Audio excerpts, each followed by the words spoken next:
Tim? An hour and a half? It was like a good hour and a half.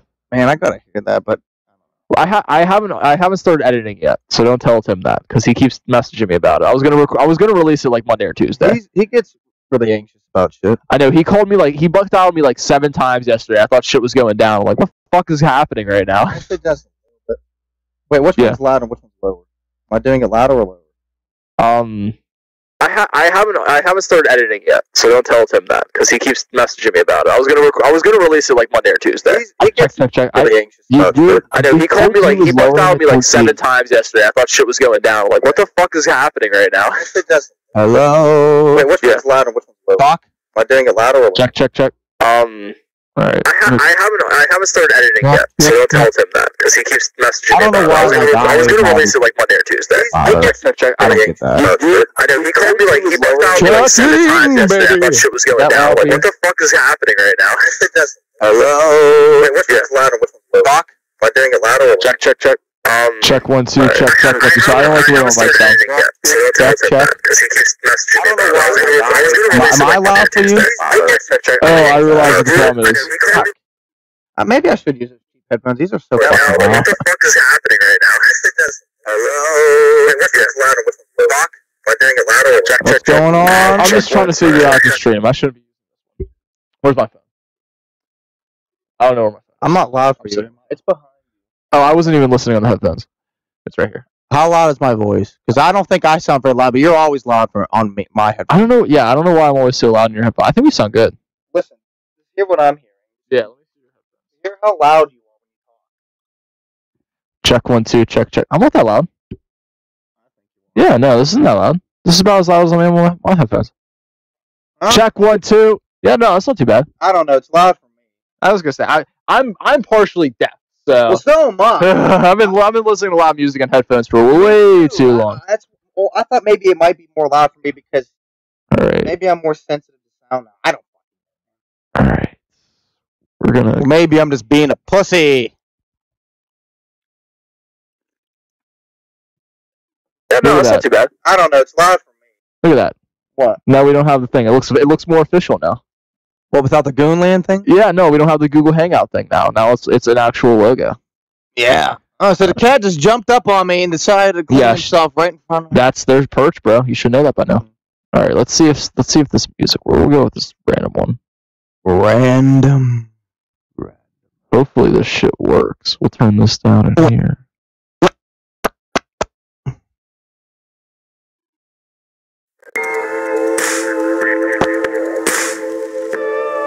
That shit sucked.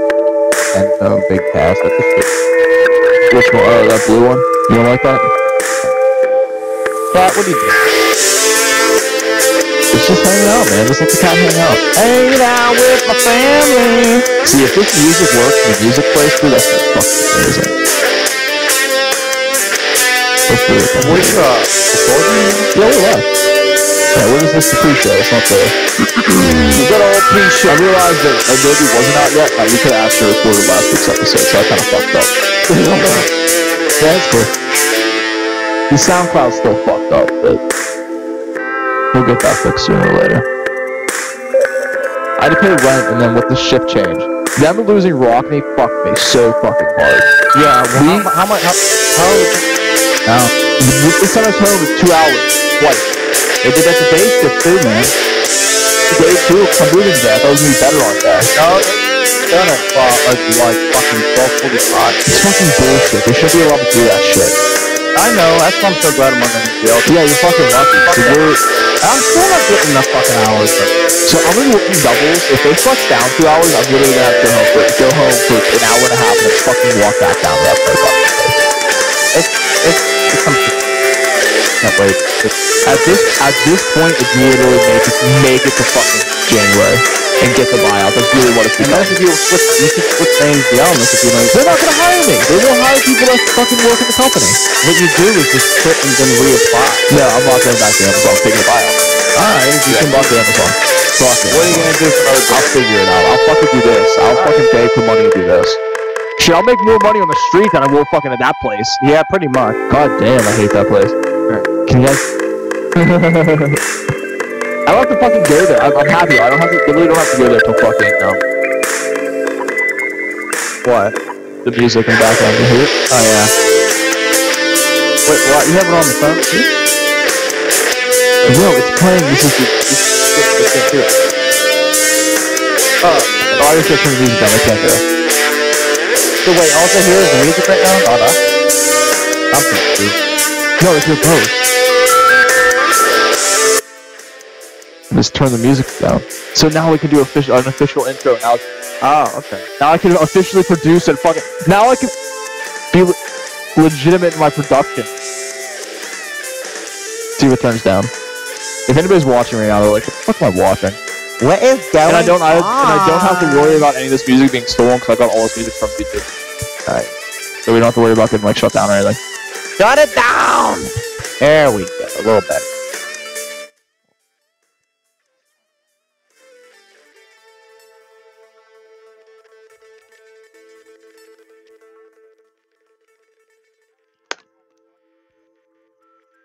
Turn that up a little bit.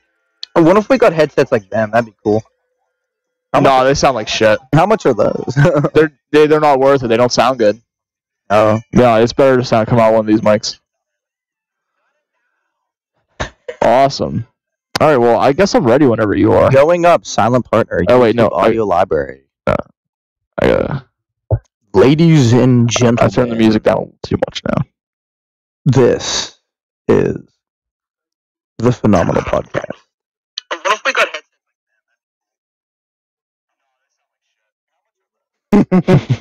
You want to start? No, I want to share the link first, Okay. real quick. I want to do like an official like radio DJ introduction. Like, You want to do it again this week? Yeah. All right. I'm cool with that. Fuck you, Chikaro. And you're like someone who does like a late night like easy listening thing. I want to do like. All right. Well, I'm gonna play the music this week, and then you're gonna do your intro. Well, I probably have nothing. The music probably won't match up with my intro at all, but who cares? No, you'll be able to. You'll hear the music because it'll be playing out here, so you'll be able to time it. Okay. Just you know when it goes the din and then the beat drops. Wait till the beat drops. It's like a 30 seconds. Yeah. Gotta drop the beat. All right.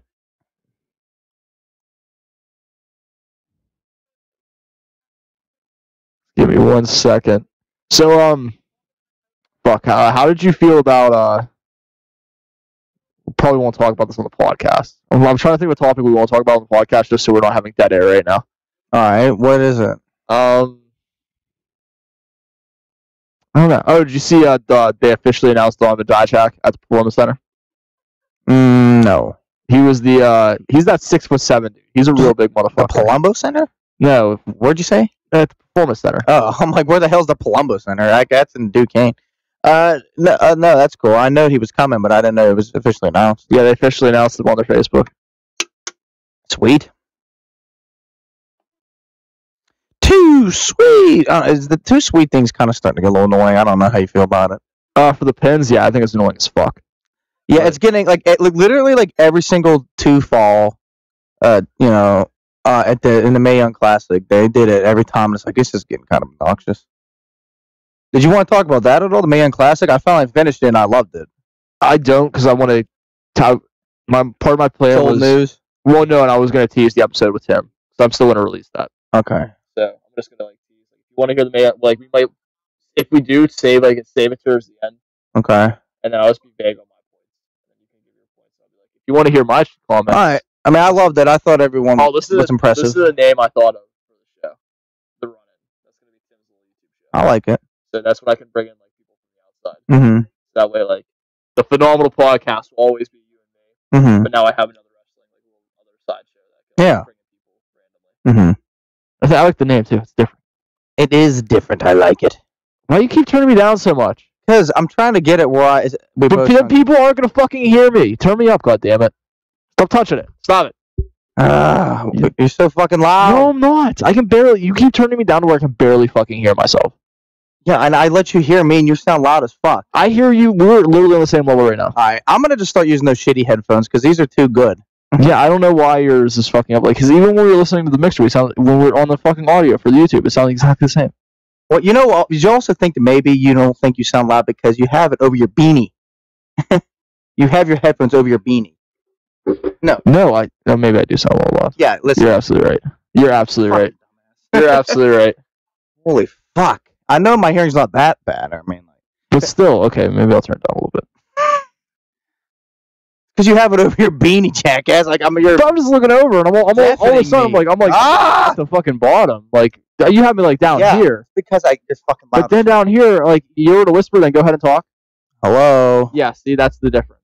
What? Because now you're loud as fuck. Well, what do you want me to do? I think I sound perfect. Yeah, but you're the same level I was at. Why don't we just both be in the middle? Why does this happen every fucking week? Is it because I don't know. You complain about it, and then I put it to a level where we're both even in my headphones, and then you tell me we're not. You keep turning me down. You're louder than me right now. Talk. Yeah, I know, but you're very. Yeah, I am going to turn myself a little bit down. No, don't turn yourself down. Keep you there, and do that there, and we're fine. We're good. Right here's fine. It's perfect. We're good. Calm down. We're good. We're good. The difference between the microphones and the headphones. No, your microphone is better. There's no doubt. My microphone is not as good as yours. There's that. It is a problem with it, but that's you. Fuck! I hate these goddamn spam calls. All right.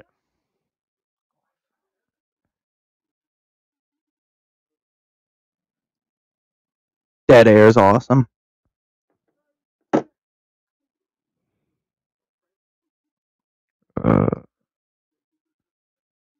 Where's that other pair of headphones? They're over there. I think, like underneath, like in my. I think I was gonna start using those. I don't know. These are like too good. I mean, we can turn ourselves down a little bit more. Yeah, We do that. How's that sound? it's fine. I mean, you don't have to wear headphones. I like to wear headphones. I know you like to wear headphones. I'm saying, like, if it's. Now, let me try the other pair. That's up to you. I like it. Deftone. They're like in like where like the keyboard would be. It doesn't come out.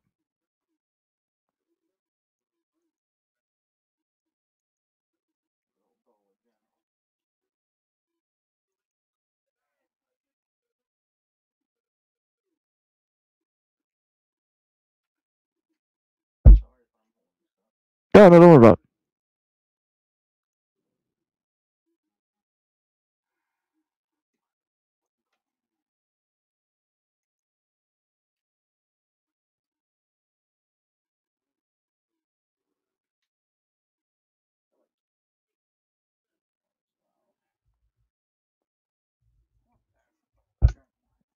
All right.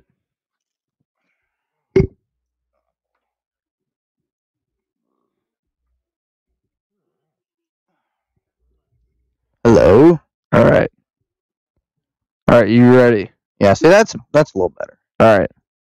Yeah, whatever makes you comfortable. Maybe not quality wise, but volume wise. All right. I'm gonna get this ready. No, I sound. It's. All right. Well, are you ready for your intro?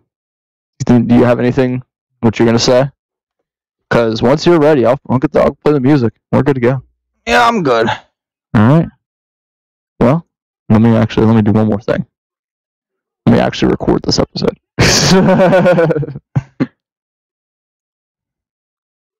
Whoever listens to the pre-show probably thinks we're retarded. It's cool. I plan on making the pre-show a weekly thing. I like pre-shows. Okay. How long have they been? Like 10, 15 minutes? The last one was like 10 minutes. I think this one's been like 10 minutes. Okay. That's fine. Though. I don't give a fuck. Don't give a fuck. Bro, I fixed all my. Again.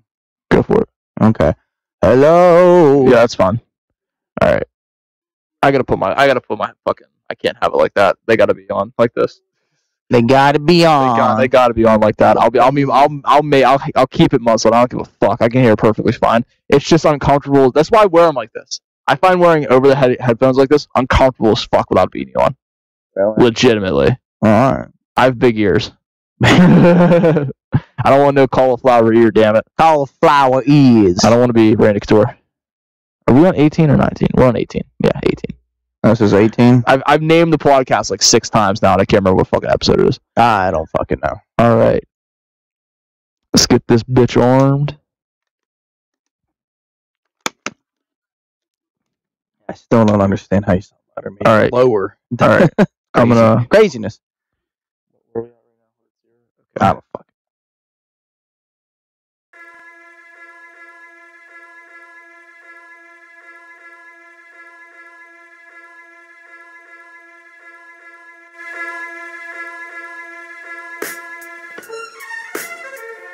Ladies and gentlemen, this is the Phenomenal Podcast with your host, Tony Musolino. Did I say that right? Yeah. And You did. Drake Duncan. How are all you easy listening fans doing out there in the radio world? Ladies and gentlemen, we are live. I don't know what the fuck that was. That was weird. But we are here live. I wouldn't have any other way. It is the Phenomenal Podcast, episode 18. If we were a radio station, that's how we would do it, Dicklaw. No, we would have some official shit like that, but the official is probably the last thing I'd call us is official. But it's episode 18. It's been a good week. How you feeling, Drake? I'm feeling all right. We're gonna have to re-record that intro. We'll do that later. I'm not worried about that right now. Why? Because motherfucker doesn't know how to use Audition. 18 episodes in, and I still don't know how to use Audition. Oh, the music's still playing. The music's still playing because we're still in the intro, motherfucker. We ain't done introing yet. I haven't said that we are here live on the Goonland Production YouTube channel, the official home for the Phenomenal Podcast. If you like what you're hearing, follow us on YouTube, Facebook. We're on there, facebook.com/Phenomenal Podcast, twitter.com @PhenomPodcast. We got a website. Don't worry about the website. That's still got a weird fucking shit. Don't worry about that. But we're also, if you don't like listening on YouTube, we're on SoundCloud. Phenomenal Podcast, Goonland Productions, both of them. Search both of them, they'll both come up. We're also on iTunes, Stitcher, and TuneIn. So you can find us all over in Drake. All over the internet. Once again, this has been a quiet week in wrestling. But not only has it been a quiet week in wrestling, this Sunday, tomorrow night, is motherfucking No Mercy live on the WWE Network. And this is honestly, I gotta give it to WWE. I didn't think they were gonna pull it off. But this is actually looking like it's going to be a pretty good pay-per-view. I like the card so far. I mean, just the two main events are WrestleMania worthy, and the announcers themselves have been saying that it's WrestleMania worthy. We got Braun Strowman versus Brock Lesnar for the Universal title.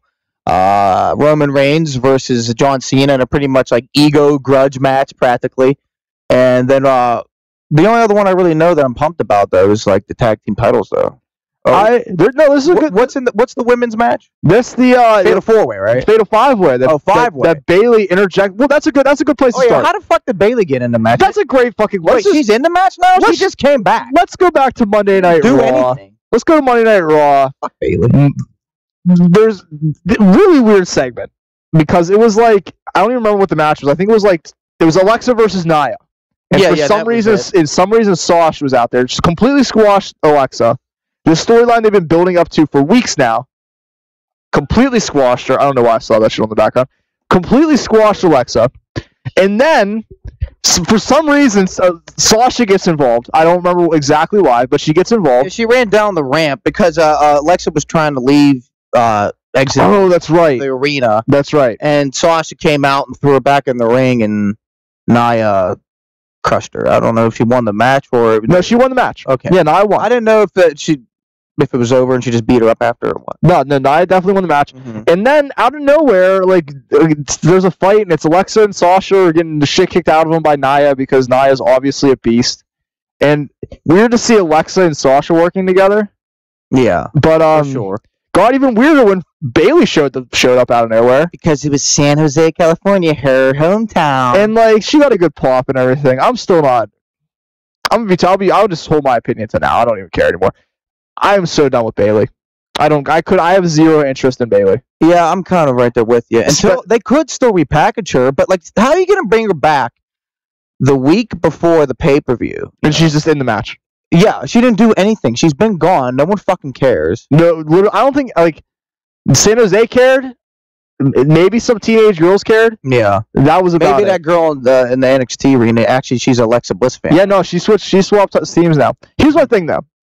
Little Miss Bliss. I love Bailey NXT. We talked about this before. I know for a fact we talked about this before. Oh, we definitely have talked about it. But she left, and the time that she was gone, we saw 32 women completely perform extremely well in the Mae Young Classic. The Mae Young Classic was phenomenal. So, I'm going to be totally honest. I think with Bailey being off TV, with the Mae Young Classic being so good, and with Emma finally getting a shot, even though it's a dumb shot and she wasn't on Raw this week, which was fucking weird to me. Yeah, so we know she's definitely not winning. I've heard that she's in the match just to take the pin.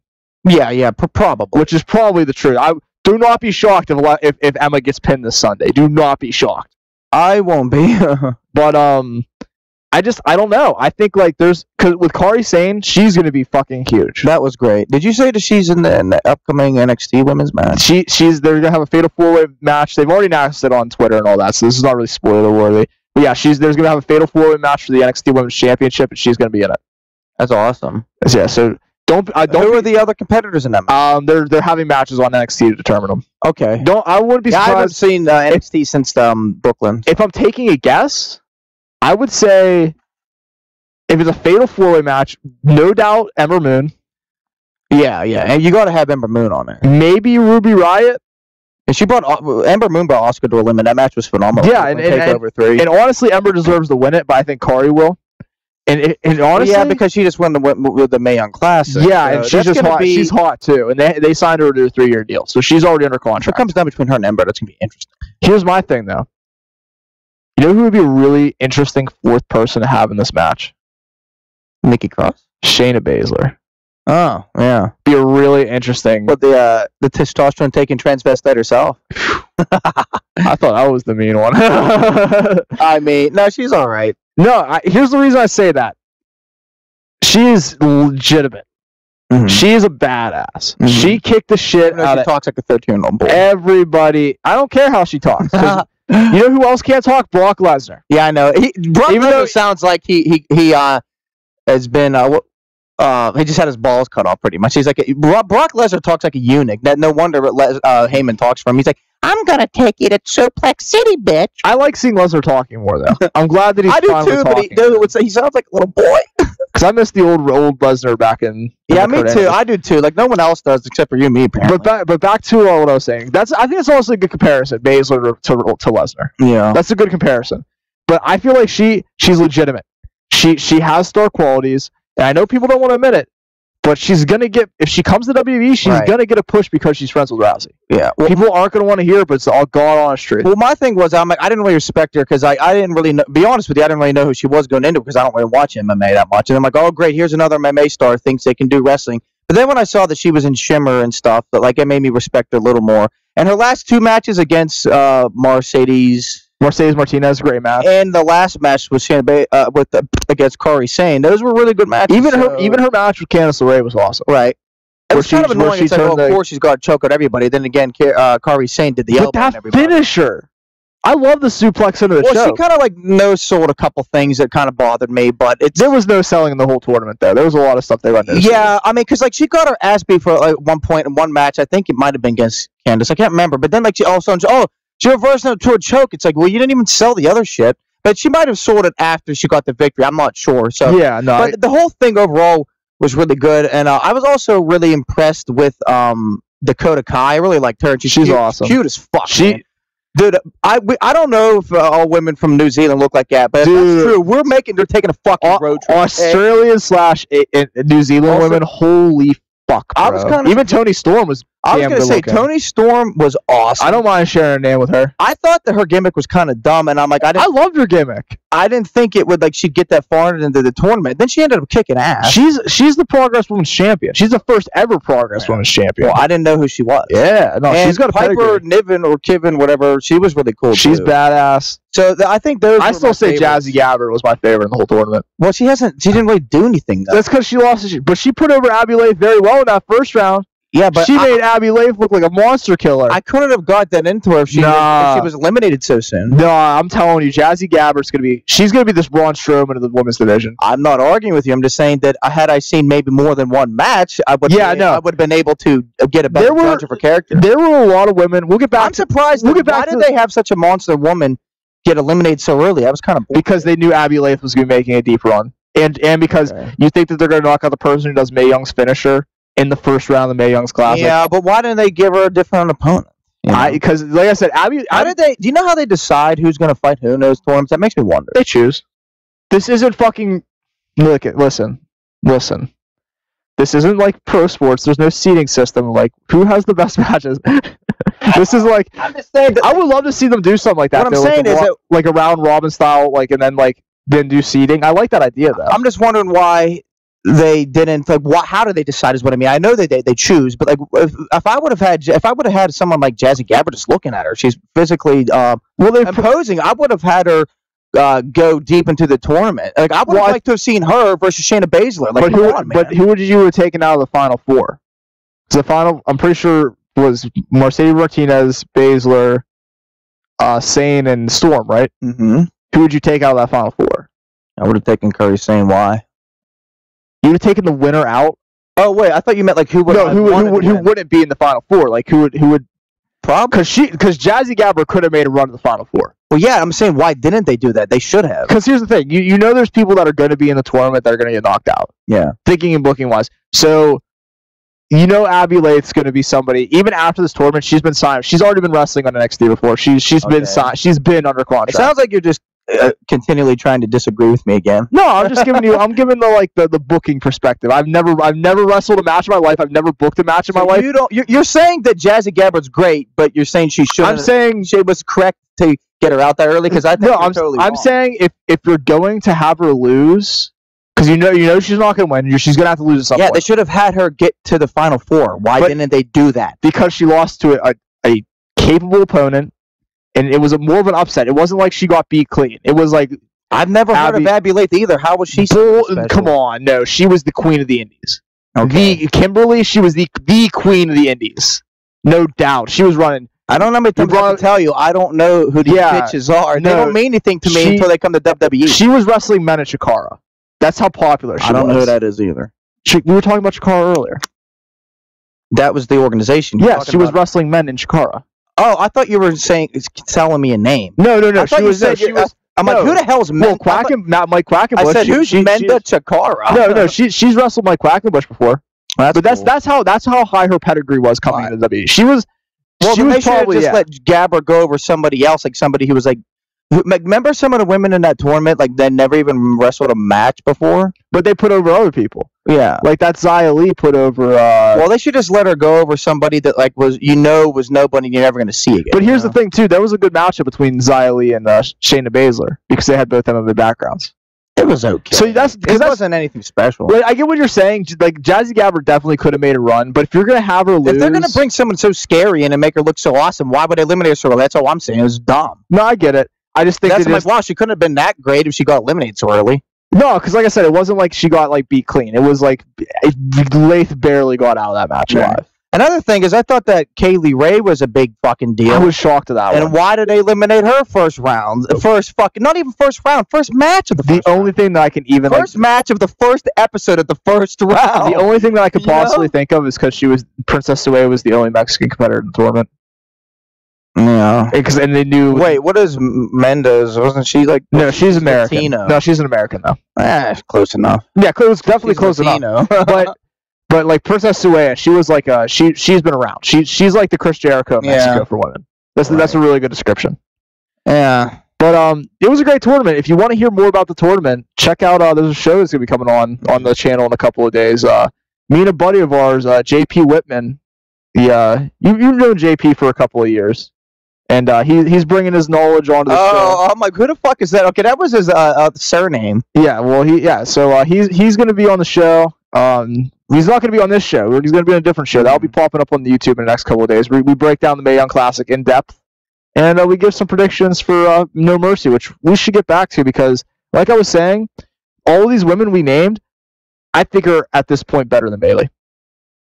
Probably. That was the reason I brought up all those women. Was Abby Lath in? Did they say she was in CZW? Yeah, she was in all those. All those. All right, so I think Lita did run down her resume a little bit. I kind of forgot. Yeah, so she was never the mind. queen of the Indies, and she I liked actually how that JR and Lita did do their background a little bit. I just forgot that that's who that was. Yeah. I forgot that. Well, she did change her name. All that background. She did change her name, so that's could have been part of the confusion. Because she was Kimberly on the NBA. Those two together, by the way, JR and Lita, that was great. That was a good pairing. Awesome. Yeah, I really liked it. JR, did you notice that he kept making fun of himself, making little jokes? It was hilarious. Yeah, no, I think JR is actually very funny. Yeah, no, JR. If you listen to his podcast, you realize he has a really dry sense of humor, but he's fucking hilarious. He's so extremely intelligent too. Him and Morrow are just the best. Oh, no doubt, no fucking doubt. But yeah, I kind of agree, man. Bailey's kind of going down under, but I don't.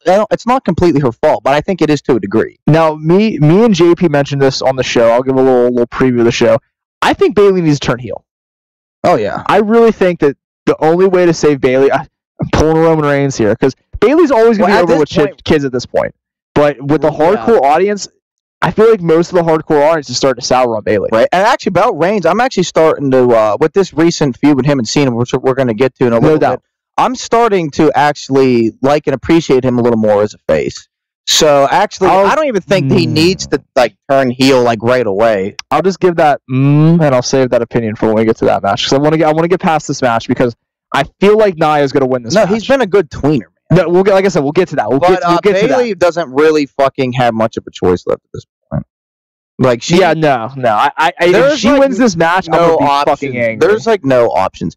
Dude, when did they even announce that she was in it? I didn't hear that after the fact. After that, all that. They didn't say anything on They announced it on fucking Twitter. That's dumb. I was gonna say gay, but I don't know if we have gay listeners out there. I don't mean anything by it. But I honestly see Nia coming out of this match with the championship. I hope fucking so, man. Unless all four of them beat up Nia. I don't know. Well, that's kind of what they used to do. But at this big show in the Royal Rumble, everybody get on the big. But now that I think about that and I say that out loud, I really don't want them to move the Women's Championship again.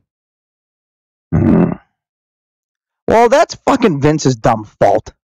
He's always having to play hot potato with the title for Shock Valley, and it just diminishes it. Completely. They should have kept it on. When Sasha won at SummerSlam, they should have kept it on her, and she should have had a significant reign. It's bullshit. They really just don't give a shit about Sasha, do they? Not really. No. Why? I really don't she's think so legitimate, and she's so good. I don't know. I really don't know. I feel like Vince is crazy. We've been over this. He's about as bipolar and emotional as a 13-year-old emo girl. Vince is out of about accurate. Yeah, no, Vince is out of his fucking mind. Don't get me wrong at all. Vince is about as consistent as the mentality of a girl that works at Amazon. Pretty much, yeah. Pretty fucking much. But who's your pick in this match? I think I'm gonna go with Nia. I'm going with Nia too, but okay, wait. Is this prediction or who we want? No, prediction. Oh boy. Well, see, a prediction. It could be literally anybody but Emma. Emma's if you want to guarantee in this match, Emma ain't winning the Women's Championship. I can also see Alexa retaining, and I can also maybe see. No, I don't think if they give it to Sasha again and then take it off again, they're just gonna keep fucking with her. I don't know. I'm gonna go with Nia too. They got to do something bold, and hopefully they'll actually keep it on her. Sooner or later, Nia's gonna get stale. The big person. You got to capitalize on her right now. Exactly. But that's the thing. They should, but will they? But I'm gonna hopeful thinking here. I'm gonna with Nia as well. All right. Well, let's move on to another match that's kind of annoying to me. Annoying? What? The Cruiserweight Championship.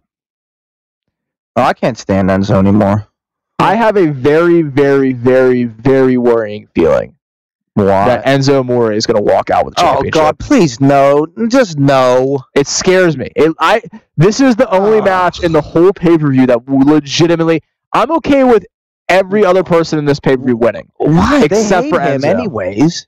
But here's the thing. He sells t-shirts. I can't believe I'm saying this, but the Cruiserweight division needs it. Oh man, they need it. Why? Somehow he's because they need a face. Because he's a legitimate star. They need star power. So is Neville, but he's a heel, right? He's a heel, and people fucking love Enzo for whatever reason. And because he's like, he acts like he's black and he has street smarts. He's so cool and his hair's goofy. And here's my thing when it comes with Neville. I'm sorry, I think he's a disgrace to Italians. I said it.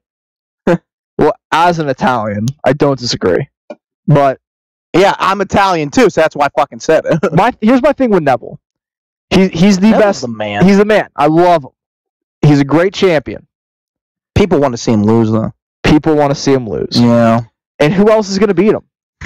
At this point, who else? Who that Austin Aries had to be so stubborn and leave? He's a toxic piece of shit. This isn't the first time we've heard about this. I'll say it. I don't give a fuck. What, Aries is a toxic? Yeah. Why? Because he's so He was idle? hated in Ring of Honor and TNA. So, put 2 and 2 together. Yeah, I guess he is an entitled asshole, but I still like him. Oh, no, don't get me wrong. He's a great wrestler, good talker. Fucking Enzo. You think he would have humbled up though by the time he got to WWE? He's a little delusional. No. He really thinks. Then again, if you call yourself the greatest man that ever lived, you're a little delusional. Yeah, delusional is a good word to describe. Well, see, I thought that both Austin Aries and I Enzo thought that was Amore. mostly his character, so I guess he really. No, he lives the character. He's living the gimmick. All right, then fuck him. Well, it's his fault though. He wrote a book about being vegan. Who gives a fuck? About being vegan? Yes, who gives a fuck? That's hilarious. Well, I only brought him up because I feel like if it wasn't for him exiting WWE, we wouldn't have had to have Enzo in this position. But you think they would have given Aries a sustained run with the championship? I don't know. I feel like he was past the title at that point. I feel like it was too late for him. Well, they gave him like 3 shots. That's why I felt like it was too late. When they've like just capitalized on him? Because they put him into that rivalry way too quickly. They knew they needed a big match for Mania, and the only person they had was Aries. Aries should have been the man to take the title off of Neville. He just wasn't going to take it that quickly. Do you think they kept it off him because they didn't like him, or they just wanted to like establish Neville more? Maybe a little bit of column A, a little bit column B. I feel like they want to establish Aries more on the main roster. He was only around like the hardcore WWE fan knew him. Like the hardcore wrestling fan knew him. But like that casual fan only knew him from commentary, really. And a couple of shots on NXT before he got injured. Then again, I don't know. I feel like TNA was like still pretty well known though. Like I knew just about everybody came from TNA, but I didn't know everybody from Ring of Honor and all that. But at that point, that's 7 years ago. At this point, yeah. Option C. That was around 2010, 2011. That's actually 2011, 2012. So 5 years then. That's still good. That's a good amount of time. Yeah. But anyways, moving on. Enzo. There really is no one else right now, and they took it right off of a Tozawa as soon as they gave it to him, which is like. Kind of dumb. That's the only thing that kind of like the saving grace that maybe they won't hotshot the cruiserweight title and they'll keep it on Neville. That's why I'm still gonna pick Neville. The WWE booking is so hard to predict. But here's the reason. Here's the reason I'm gonna pick Neville, because I don't think this is the last time these two are gonna face on a pay per view. I think that. What's the next Raw pay per view? Probably not until I think maybe Clash. Isn't that coming up soon? Is that going to be in October as well? I don't know. I'm pretty sure. It's just called the Clash. No, I'm calling it Clash. Clash of Champions. Yeah, I just didn't feel like saying I think you're right. I think that's the next one. Okay, so we have No Mercy this Sunday. That's Raw. Then the next SmackDown one is Hell in a Cell, right? And then after that, I don't know. Clash of Champions. Yeah, they haven't announced anything yet, but I'm taking a guess. So you're probably right. The next Raw pay per view, they might continue their feud. I'm actually hoping and thinking it's Cena and Reignsville too, but we'll get back to that. Yeah, well, actually, you know what? No, who's your pick, and then we can go to that match. I don't care. God, this sucks. I don't know. Oh, you're going with Neville? I'm taking Neville because I think they're going to have a second match. So I think they're going to have Neville win. I think they're going to have Neville win by nefarious means. So I really hope Neville wins, but for some reason I get a bad feeling they're going to fucking do something. And it's not in the pre-show for once, right? No, this is a pre-show. The pre-show match is Elias versus Apollo, which Apollo obviously. Okay, so, well, I notice that like 90% of the time when they have like pre-show matches, like Neville retains, it's always like a cruiserweight match and Neville retains. The fact that this is on the card kind of worries me. And also, did you see that Strowman beat the fuck out of Enzo on Raw, and then Neville came out and did the Red Arrow? I'm thinking after all this punishment to Enzo, I feel like Enzo's gonna have something good happen to him this Sunday. I'm gonna go with the what I dread the most. I have a bad feeling that Enzo's going to become the champion. No, you bring up an interesting topic there. I didn't think about the Strowman attack. I think that hurts Enzo's chances actually, because I don't think he'll be 100% healed going into the match. I think they'll play that in the storyline. Possibly, but then they could have him win it, and then he'll get it back in the next pay-per-view. Plus, we can't agree on everything, so I'm going with Enzo. I hope I'm fucking wrong though. All right, well, let's just get this out of the way real quick. Apollo versus Elias. Elias better fucking win. He's my boy. I'm going the exact opposite. Apollo needs this one. Fuck Apollo. No, bro. Tell me Titus Brain hasn't been entertaining as fuck. It's all right. Titus Worldwide? It's okay. Fuck that. I'm going Apollo all the way. You could take Take your hometown boy all the way. Why don't you like Elias? No, I'm just playing it up because I just want to. Yeah, you gotta admit, he was really good in that main event. No, I like him. Did you see him jump from the apron up to the top rope? That was awesome. I'm legitimately turning around on Elias. The only reason, and he cracks me up when he sings those songs. No, that was really my biggest knock against him, and those are becoming very entertaining. Yeah, and he's a good ring performer. I just didn't see a lot of Booker T like him. My thing was, I just didn't see a lot of him when he was in NXT. That was my only beef with him. Honestly, I like where his character's going. Honestly, he's been better on the main roster than he's been in NXT, which is good. He's one of the few. Usually like the opposite. Of what happens. I was gonna say he was one of the few cases that's actually happening. Like he lost in NXT all the time. He's doing all the time. Way better on Raw. I'm actually really excited. But I think Apollo needs this match a lot more. I think he can afford one pre-show loss because they got it. Titus Worldwide is entertaining. Don't get me wrong. I do like Apollo Crews. He's good, but he probably does need the victory. But I can't go against my boy. So no, go ahead. And also he's Booker D's boy. Booker D's. He's in my fave five. My fave five along with D. Bryce. It's gonna be good. Well, speaking of something that's gonna be good, Elias. I'm going with Elias. All right, you're gonna go Elias. Well, let's talk about the semi-main because you brought it up. You've wanted to talk about it multiple times now. No, fuck that. I don't care about that. We're talking about the torch passing match. Cena Reigns. Oh, I thought we were going to save that for last, but all right. No, we're saving Strowman Lesnar for last. Oh, okay. No doubt. Well, I thought we would both save him for the last. No, you brought it up already, and you said that you're liking Roman Reigns in this thing, in this rivalry. Well, I feel like he's being challenged to like work, like to get better on the mic and delivering his promos. I feel like his promo on this past Raw was actually very good. But here's my thing with that, though. Cena wasn't there. Because every time Cena's been on Raw this whole time, Cena's made him look like garbage. Yeah, okay, well that just shows you how much better Cena is on the mic. But I didn't say that Reigns is anywhere near Cena's level on the mic, but if you look at Reigns' past promos, they're very lackluster, and I feel like this was one of the better ones. I didn't see the whole promo on Raw. I only caught the YouTube clip because I wasn't able to. I had to stay late for work this week. I wasn't able to see Raw. I'm sure there's people rating his material, but the fact, do you notice that like sometimes he like forgets his lines and stuff? That's what I was going to say. Yeah, but no, he did this all. He executed it perfectly. But he didn't seem nervous. He didn't seem to forget anything. No, see, I won't talk shit about this week. Like I said, I didn't see the whole promo this week. He did a good job, and he was being his natural self. But the promos leading up to this one have been lackluster. He's forgotten his lines. He said really stupid shit. Well, dude, how do we know they didn't do that on purpose to make him look like shit? There's no way. Nah, he forgot his lines.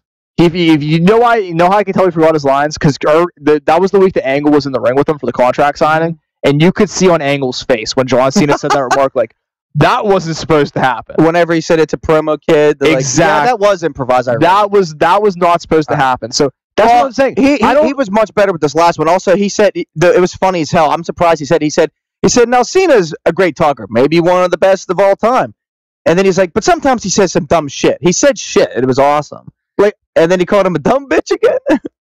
And I'm cool that they're letting at least somebody get edgy. Well, I noticed that, like, when he was talking, it was okay. Remember how good the Usos have been since they turned heel, and since they're all related, I feel like he was like on the Usos level of promo. You think? Yeah. You really think? Yes. Because they've been tearing up SmackDown. Yes, it was that good. I'm gonna have to look into this promo. I'm gonna have to find the extended promo on this one because. Well, I don't want to seem like a. Well, remember they are related, so they are related. The way he executed his promo and with his body language and the execution of how he was saying it, he seemed natural and it seemed flowing and he seemed comfortable. It seemed like it was like the Raymond. It was the real life Roman Reigns, and it was really good. The Raymond Reigns. I don't know. Keep talking shit. I just don't know. I don't want to sound like a Roman Reigns hater. I'm just saying, like, from what I saw. Fine. It's your job to disagree with me. It's okay. I know. It's just I don't know. Because people are gonna listen to this and they're gonna say like, oh, he just hates Roman. He just hates Roman. I really don't hate Roman. I think Roman's a very capable wrestler. I just don't think Roman can talk on the mic.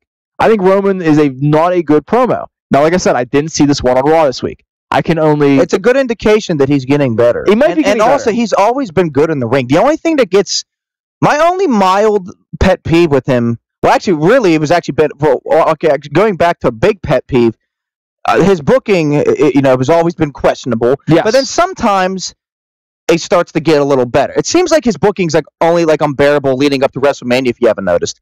But like during like when it's like the not like when it's not like going into WrestleMania, like it's a little better. Like when he was like going for the U.S. title and stuff like that, it was pretty good. Yeah. And also the Superman punches are a little excessive sometimes. That's all I'm going to say. Yeah, you want to talk about the 5 minutes of doom. Superman's punches.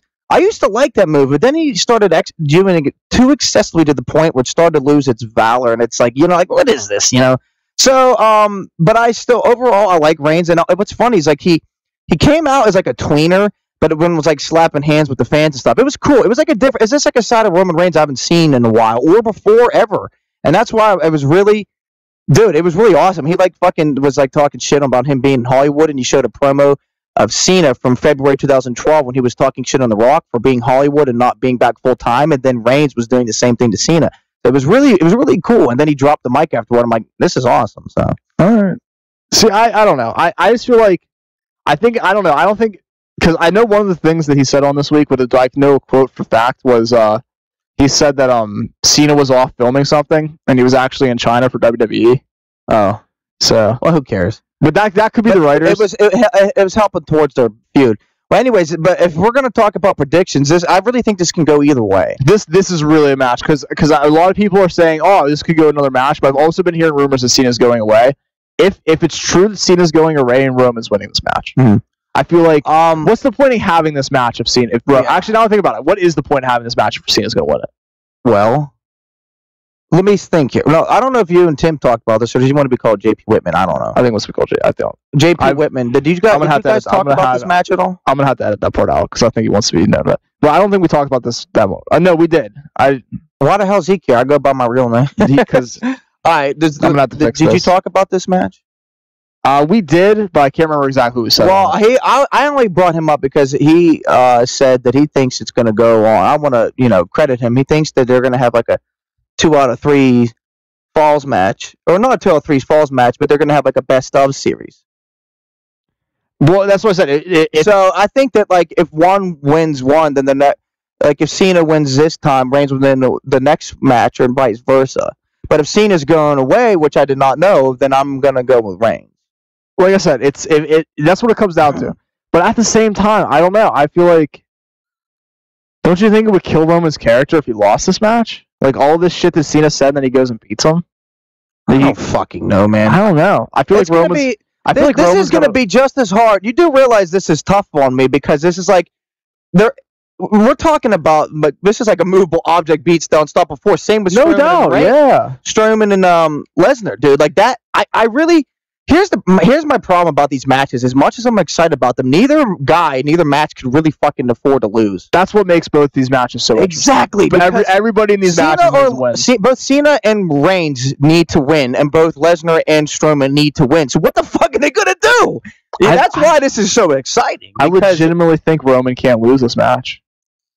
As much as I just shit talked Roman can't lose this match. I know, but then what's that do about Cena about all the shit talking? You know what I mean? It's like he just basically. But how many times have we seen his career? Because that was even part of it. I remember that's the one part of the promo I did see. He cut to the clip where he talked to less shit on The Rock and then he lost. Mm-hmm. So Cena's done that in the past before. I feel like, now that I think about it, if anybody's character can take a loss, it's Shawn fucking Cena. Yeah, he'll be all right. Roman needs this win. He needs it. I think so too. And especially if Cena's going away. I actually, my original prediction was going to be Reigns, but I thought maybe if they were going to have. There's many hours, don't worry. I'm like, well, I just heard. If they were going to trade off victories, I thought maybe, Cena could win it. But if this is only a one-time thing, and if Cena's leaving again, for another movie, then I'm that's why I keep hearing. I'm going to go with Reigns. And also, man, even though Cena kind of scored him, made him, kind of just look like a bitch pretty much, Reigns did just fucking beat The Undertaker, and you can't really have him lose against John Cena after you just beat The Undertaker. Yeah, really. And I know what Cena said about Taker, but Taker's still the fucking man. I've heard a lot of rumors that might actually start. He might come back. Right? Vince doesn't think Taker's retired. There's a lot of talks that Vince thinks Taker's still in the mix. You know what I find funny? I've been hearing they've been telling the announcers not to officially say that Undertaker's retired, but then in the last couple of weeks, you hear Michael Cole say Roman Reigns, the man that retired The Undertaker. And it's like, wait, you're not, I thought you weren't supposed to say that. Now, see, they might be pushing that thread just for when The Undertaker comes back. They're like, holy shit. Because remember, Yeah. this is pro wrestling. I'm a Michael Cole person. Unless your name is Shawn Michaels, retirements don't mean shit. Right. God, I really wish he'd come out just for one more match with like Styles. But at the same time, Fuck you, Michael. I'm kind of glad he hasn't. Yeah, because he did keep his word, but Yeah, but I was actually okay with him not coming out of retirement until people started talking about him and Styles, and I was like, oh! yeah, dude, that's the You know one what I match. mean? Like, we got. Yeah, maybe you're right on that. Maybe they can just like, maybe like they can like, maybe the closest we can come to is like Styles can come to his ranch and they can like shoot deer and say some prayers or whatever Shawn Michaels does. They can go to church and shoot some deer. They're both Southern boys. They can figure something out. Right. But let's He'll be move. like, he'll like look at Styles with his wonky eye and be like, all right, I'm only gonna wrestle you if you come to my church, filming this crappy Christian movie with me, and shoot some deer. That movie was pretty fucking bad. Did you actually watched it? I watched parts of it. How the fuck did you do that? It looked terrible. I could tell it was bad just watching a preview. I just want to see it for Shawn Michaels, legitimately. And I'm like, what the fuck am I watching? Michael, I didn't pay for it. Let's not get anything twisted. I did not pay money to see this movie. Good. Yeah, let's get nothing twisted. How was he here. as an actor, though? I mean, he's not a terrible actor. It's probably just a bad. He's not a DiCaprio or anything like that. Right. But he's I don't mean to capable. talk shit on Christians. I just like to poke fun sometimes because I'm a goon. So what's going on? Goons, goons. But you know who else has been a goon for years Besides and years? me and you. Fucking Dean Ambrose. He's a goon. I guess we kind of call Seth Rollins a goon. But this is a match that you have been. No, I love them too. You've been interested in because you love all four of the guys in this Rollins match. shirt? Yeah, you're wearing a Rollins shirt. I know you've come around a lot on Sheamus. You love all four too, right? I don't know if I'd say love. I love Ambrose. I love Cesaro. Like, You don't love Rollins. I don't like his squeaky high pitched voice. Yeah, I kind of Sorry. does have that. I don't know. I always saw. Actually, no. The only one I don't love is Sheamus. I like Sheamus, but I don't love. I'm gonna say. I Some love things, the other three, though. I'm sorry. I'm gonna say something that might actually anger people. I always saw Seth Rollins as AJ Styles light. I mean, I guess there is some comparisons. Like, when I see Seth Rollins, I see AJ Styles. I'm gonna anger a lot of people by saying that. I mean, you don't anger me. I think they're kind of similar, but I think like that's a good thing. I would love to see those two wrestle. Have they ever wrestled before? I don't think so because I don't recall a match ever happening. No, they did, but it was like back, like way back. Because if you watch the Seth Rollins 24, the WWE 24 documentary he did when he came back, they talk about it. Yeah, because he wrestled. It was like when It was really brief though, wasn't it? Yeah, it was when the brand split. No, it was when Rollins was in the Indies. It was when Rollins and AJ were still in the Indies. Oh, It was when Rollins first got into wrestling. That's the only time they never wrestled in WWE. I don't think so. Okay. Yeah, well, I mean, there are some comparisons, but Rollins is fucking awesome. Oh no, he's a great wrestler. I don't know. That's fine. You don't go like him either. Yeah, he's not my Mario doesn't favorite. like him either. But I'm not a big fan of Sheamus either. So don't. No, I never really was a big fan of Sheamus, and then when he first turned heel and came back with the Mohawk, I loved him. Then he pissed me off when he won the WWE title at Survivor Series in 2015. But then, and now I like him again now that he's with Cesaro. So My thing with Seth Rollins is I just feel like we got him shoved down our throats a little bit. not as much as Reigns. You kidding me? Not as much, but we got him shoved too. I don't really think we had Rollins shoved down our throat though. He was just a great heel. Great heel. Yeah. He was goofy sometimes.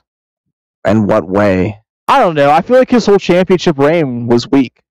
I think you're fucking retarded. And Why? Shit, because it was amazing. He was my favorite wrestler in 2015. Every other match was won because of the Authority. But the matches themselves were fucking. Oh, I'm not saying he was a great heel. I'm not saying anything about the matches. I'm just saying yeah, there were some times that kind of limits your title. Like, how can you be known as one of the greatest champions if you don't win your matches by yourself? Well, I feel like they actually didn't start doing that until like more towards the end because I feel like at first he started to like he won some of his matches legitimately, and other times he won the briefcase with Kane's help. He would have been like getting into this. This is no, yeah, we can move on. I was just saying, like, it's all right because like I'm not okay. Yeah, some of his victories were the Authority helped him, but that kind of annoyed me a little bit because I was hoping he would win the more legitimately like Kevin Owens and stuff. And I think too, once he came back heel, that kind of soured me a little bit too. He should have came back as babyface. Yeah, he should have. They should have done that. They should have capitalized on that. That was stupid. Yeah. But yeah, okay. I guess thinking back, it did kind of annoy me that he had to help the Authority help him a lot. But to me, just kind of like solidified him as just a great heel.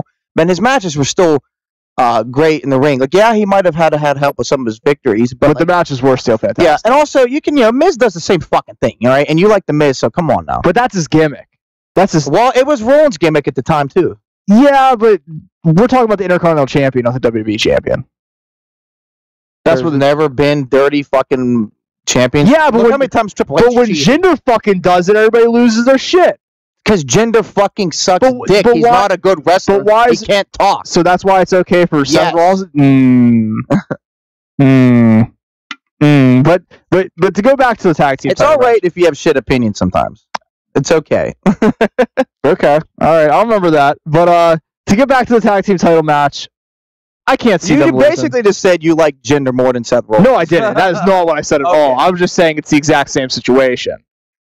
Somebody getting help with their matches. Except that Rollins is fucking phenomenal. And here's Jinder is still a fucking jobber. He should not be in that position at all. No, whoever thought that was an idea is a fucking moron. He should be a mid-carder. He should be a jobber. He should be a mid-card champion. Yeah, that's fine. But I'm saying he was still pretty much a jobber when they gave him the title. There was no build. Oh, there was no build. There was no fucking build. I'm not arguing that one bit. No, I did. We discussed this. He should be a mid-card. Absolutely. Yeah. I'm not saying he should be a jobber forever. That's not fair because the guy does have talent, and I heard he's a really nice guy in real life. But he's a good heel. Everybody fucking hates him. He's doing exactly what a heel should be doing. Yeah, but just him Bogarting the championship is bullshit. Him and Styles should probably switch places. Why the fuck is Styles the U.S. champion and Jinder's the WWE champion? Because that U.S. title is fucking legitimate as hell right now. It's what? It's legitimate as hell right now. Yeah, but it's I think it was a dumb move. They should have they switched them. I feel like they should have they ended AJ Styles' reign way too I don't know. Quickly. I think whoever's decided to put the WWE title on Jinder and the US title on AJ is an idiot. They should have done it the exact opposite. We all know Vince is an idiot. Don't worry about that. But let's get back to this tag team title match because I can't see Rollins and Ambrose losing the title so quickly.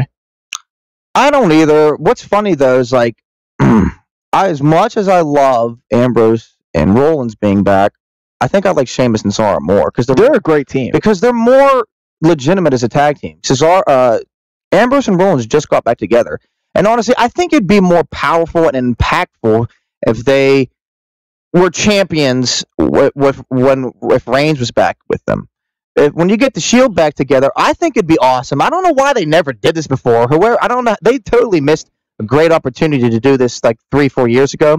Why not have two of them be the tag team champions and one of them be the WWE champion? Now, they did do that with the U.S. title. Yeah, what, 2013? Yeah, it was 2013. Yeah, it was Rollins and Reigns were the tag team champions, and Ambrose was the U.S. champion. And he never defended it. He went like 100 and some days. I know. That annoyed me too. Oh, yeah, that's when it wasn't legitimate, but that's not his fault. He would have defended No, it wasn't his fault because they kept having 6-man matches pay-per-views. It wasn't his fault. But I am glad that the U.S. title's legitimized again, but it's like, I don't know. I would like it. I would prefer it more if Ambrose and Rollins were the champions, if like Reigns came back as WWE champion or the Universal. I think that would be like the only situation or scenario that I'd be okay with Reigns being the champion if he had gotten back with his brethren, the Shield, and then they'd all be champion. They'd all have the red titles, and it would be cool, in my opinion. It would be cool. I feel like they could still do that. I mean, yeah, because they're still probably going to retain, but I like Sheamus and Cesaro more as a tag team.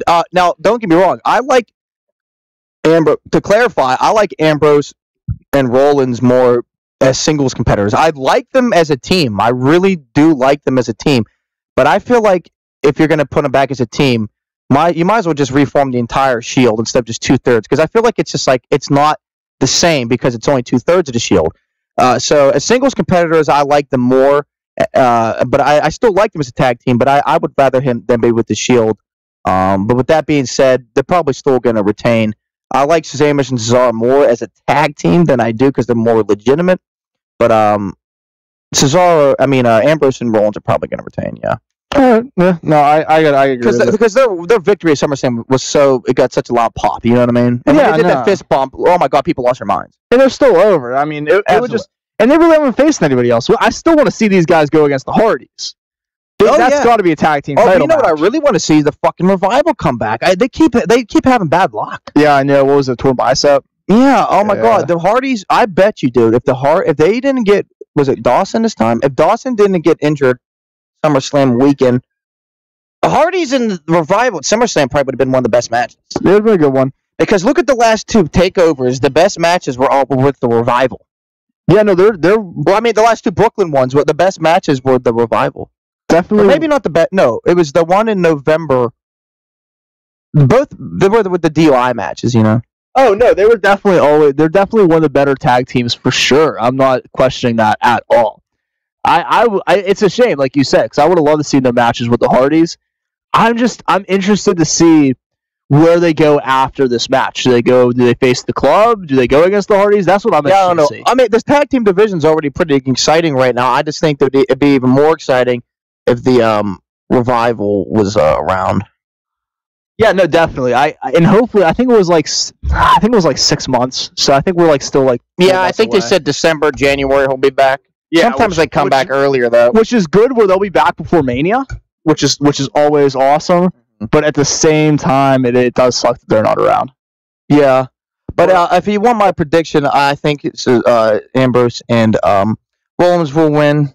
Just because people are so over it now, people are loving it. All right, well let's move on to probably my least desirable match all night, to be honest. Balor and Wyatt. I don't give a shit either, man. Be honest with you. What's that sound? You hear that? Oh, I guess that was me. It's the mic, yeah. I was wondering if it was that. But here's the thing that I question with this match. We've already seen Unpainted Baylor lose.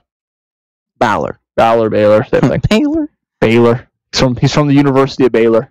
But yeah, I don't care either, man. I'm not gonna lie. Why did we have this? Yeah, we already did see Unpainted Baylor on Demonized. And he got squashed. And it was on Raw. He didn't get squashed. It was like a 5-minute match. That's a squash. They just made it quick because it was on TV.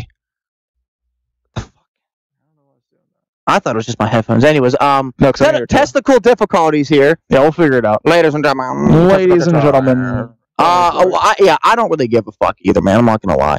Don't get me wrong. I really like both wrestlers. I really am big fans of both, but I'm starting to sour on Bray. Me too. Wyatt has been so still lately. I'm starting to become less and less of a fan as the weeks go on. And it's really not his fault. And it's sad because I was such a big fan, and it's like I hate that I dislike him right now. I think he's just so goddamn stale. I think the day that my love for Bray Wyatt died was the day he lost the championship, and I knew he was never going to get it back. I kind of agree, and he's been so fucking stale since coming to Raw. They should have stayed on SmackDown. They shouldn't. He hasn't done shit on Raw. They should. The biggest thing he did was beat Seth Rollins, and look at that. No one cares. Well, remembers. He did technically beat Finn Balor on Raw. But it was on Raw. But it was the Great Balls of Fire pay-per-view. To me, pay-per-view victories are always bigger than on TV. That's why I think Bray's gonna win. He needs. Like I said Roman needed a match. Bray Wyatt needs it 10 times more. I'm gonna agree, but then where does he go from there? More stale, fucking lame ass feuds where he's gonna say somebody. He's gonna talk to somebody in the dark. He's going to be in the dark. Him and Elias. Say I'm a god, and I'm so cryptic and mystic, and it's just I'm over it, dude. It's just dumb. I don't know. I think I would like. Why doesn't he change his character? I would like to see him and Elias team together. I feel like that would be a really interesting pairing. It would, but in what way would it make sense? You would have Wyatt doing his promos, and you just have Drifter just shoving in the background. Just have him walking around. I don't know. You could turn it more into a comedy gimmick, but it would still be. I think that would be good. It always kind of bothered me that they never put the Rotunda brothers together. Him and Bo Dallas. It's always. I don't know. You think I would want to be if my brother was on the same show with me, I'd want to be in a tag team. It's kind of annoying that they always keep them apart. I could see him feuding with The Miz then. He could. And then doing that storyline. And fucking brainwash him. Yeah. We'll challenge The Miz to watch. One, if he goes for the Intercontinental title, And then that would be a good start for Bray. Put the Intercontinental belt on him and then move. do you remember about like a year ago that like Reigns,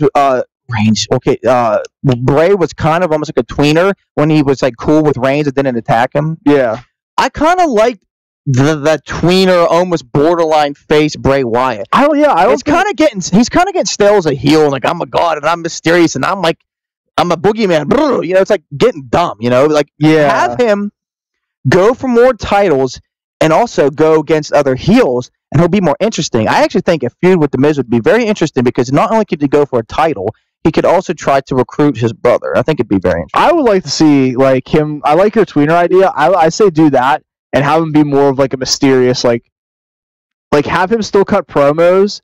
Just have him make no fucking sense. Have him be like Charles Manson. He's literally just speaking. No, because they kind of already are like that. They are, but I'm saying like at least more so. Like the promos now have a point. Just make his promos mean absolutely nothing. Like he's just cutting promos on fucking anything. Everybody's like, no, because like say something like like the Mystic Wizard lurks around the rainbow. It's like what the fuck? Yeah, and then like one day what's that mean? Like one day he's helping out Rollins and Ambrose, and the next day he's attacking like Jason Jordan or some shit like that. Yeah, it's like a leopard always changes its spots in the moonlight. Like what? Yeah, exactly. He's just out of his fucking mind doing whatever. Like you say stuff that makes no sense. Actually, I would make him like more fucked up. Like maybe like start like I don't know. I know. Well, I guess it would make sense now. I was gonna say some face paint, but it doesn't make sense now because he's like giving Balor shit for the face paint. I don't know. I would maybe. I kind of lose the hat. I'm kind of sick of the hat. And he already looks like a metal dude. I don't know why they can't like be like more metal. But then again, he would kind of look like what's his name on Aleister Black. Yeah. I think that his gimmick would be more like I could see Bray Wyatt having more of like an Aleister Black gimmick. And then people would be like, "Oh, he's too much like Aleister Black," you know. But I guess that was Vince. True, yeah. So I could like the way he looked. I can see him having a gimmick and an entrance very similar to Aleister Black. But now at this point, you don't want to make him too similar, you know. I kind of get the feeling from Aleister Black. In hell. Yeah, that's what they do. I kind of get the feeling from Aleister Black that that's kind of what they envision Wyatt to be. Yeah, kind of. Except like they're just doing things correctly with Black. Yeah. Well, he talked this week on television, and I was like, that's not like I don't want to hear you talk, dude. What he did, was it bad? I didn't watch it because I don't have the network right now. Oh, that's all right. So I only saw the clip on YouTube. I saw him kick. He hit the Velveteen Dream with his finisher. I like the Velveteen Dream. He's funny. No, this pissed me off, legitimately. He hit him with his finisher. Motherfucker no-sold it. Are you kidding me? Motherfucker, he didn't even fall to the ground. What did he do? He just stood there like this, and then Alex just sat on his ground, and then like I think he like either leaned out in front of him, like got real close to his face, or like he sat down. No, he like laid down on the ground and like slid out of the ring. Pissed me the fuck off. I did see a picture. I love the Black Mass. I think that's one of the sickest kicks in fucking wrestling. I did see a picture a few weeks ago where like he was sitting down and the Velveteen Dream was looking at his face. Was that? That was it. I think that was before Brooklyn. No, well, Might have been a live show. They probably fought. They could have done something like that before. That could have been another match. Yeah, but legitimately, he hit him with the Black Mass. Dude didn't even fall to the fucking ground. Now that pisses me off too because when I first saw Velveteen, when I first saw that dude, he was on Tough Enough. You know that he was Patrick. Yeah, no. Hulk Hogan, like, which is kind of funny because he was black. You know? Yeah. Sorry. And he's playing a gay gimmick now. But when he first came out with that character, I'm like, this is dumb. I hate him. He reminds me of Orlando Jordan. Remember the gay gimmick that Orlando Jordan played in TNA? Yeah. I'm like, I hate this guy. Then the more he started to come out, I'm like, all right, I actually kind of like him. It's just kind of funny. No, now I'm back to hate him again now because of that. It just pissed me the fuck off. Just when he was starting to come around, you tell me this. Fuck you, Velveteen Dream. I was just starting to come around in you, and now I don't like you again. That should have been a move that it didn't even have to hit you. It just had to get close. That disappoints me. He's just coming around. Well, speaking of disappointed, you know what else is probably going to disappoint me this weekend? What, not getting laid? No, again? Well, that too. but Jason Jordan versus The Miz. Yeah, I wish they would have went with Elias. Well, we already talked about that. No? I know. I want Elias to be champion. I feel like he should be back facing The Miz, yes. He should what? Actually, no. He should be with The Miz. I think Elias should be with everybody. He should just be behind everybody strumming his guitar. Yes! He should just be in every promo. He should be everywhere. I'm with you. All right. I would love to see Elias with The Miz in the Miz Raj now. I think about it. What are they doing with the Hardys now? Are they coming broken? What the fuck's going on? Well, they ain't even on the pay-per-view, so we ain't gonna find out on Sunday. And I hate that Jeff can't paint his face anymore. God, I just want him to paint his face and then both be broken and I'll be happy. Yeah. Damn it. But The Miz versus Jason Jordan. No, why don't you like that much? Because I'm starting to like Jason Jordan. You're not a big fan. He impressed me with his last two matches. He's a good wrestler. I'm just still indifferent. I'm still indifferent about the storyline. Where are they going with it? Because I mean, yeah, I'll agree. Because like, he has a good wrestler, and he's been. I was kind of like on the fence about him. I was kind of like meh. Then when I saw his match against Cena and Reigns, I'm like, all right, this is pretty impressive. I'm starting to like this cat more. And then you hear him talk on Miz TV. Yeah. And you're like, what the fuck are we doing here? He still has like some like he like little hints of green here and there. You know what angers me about this story? What's that? This should be fucking Chad Gable. Yeah. If this was Chad Gable, this shit would be fucking over. Well, he's a better talker. Speaking of Chad Gable, I thought the whole point of splitting them up was to have them both go on their own way in singles run. No, now Chad Gable's with Shelton Benjamin. All they did was force him into Team Angle version 2. That's all they Don't get me wrong, I love Shelton Benjamin, and it's kind of hold on, they kind of work together and they're kind of cool.